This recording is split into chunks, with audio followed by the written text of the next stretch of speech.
Rajkot Morbi highway પર અકસ્માતમાં 2 બાળકોએ જીવ ગુમાવ્યા। આ અકસ્માતમાં કૌટુંબિક ભાઈ બહેન એવા 3 વર્ષીય મોક્ષ કોડી અને માત્ર 9 મહિનાની બહેન શ્રેયા મદરેસણિયાનું કરુણ મોત નીપજ્યું છે। મૃતક બાળક મોક્ષ બેડી ગામનો રહેવાસી જ્યારે માસૂમ શ્રેયા વાંકાનેરની વતની હતી।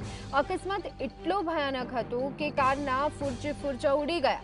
આ ઘટનામાં અન્ય 2 વ્યક્તિઓને પણ ગંભીર ઈજા પહોંચી છે, જેમને સારવાર માટે હોસ્પિટલ ખસેડવામાં આવ્યા છે। તો આજ અંગે વધુ વિગત મેળવી લઈએ। સંવાદદાતા લકીરાજસિંહ ઝાલા અમારી સાથે ફોન લાઈન પર જોડાઈ ગયા છે। લકીરાજ, ભાઈ બહેન બંનેનું કરુણ મોત નીપજ્યું છે। રાજકોટ મોરબી હાઈવે અકસ્માતમાં બંને બાળકોએ જીવ ગુમાવ્યા છે, શું વિગતો? આપને જણાવી દો કે આ સમગ્ર ઘટના છે તે ગત મોડી રાતની છે કે જ્યાં જે 2 કાર છે તે સામે આવી જતા જે અકસ્માત છે તે સર્જાયો હતો અને આ ગમખ્વાર અકસ્માતમાં જે 2 બાળકોના મૃત્યુ છે તે નિપજ્યા છે।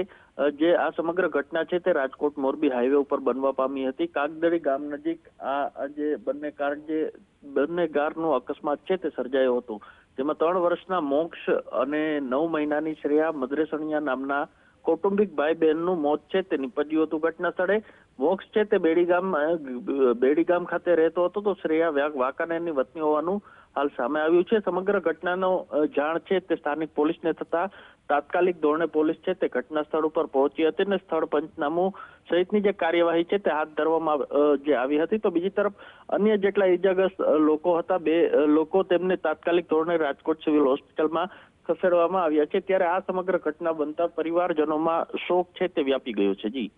જી આભાર લકીરાજ સમગ્ર માહિતી આપવા બદલ।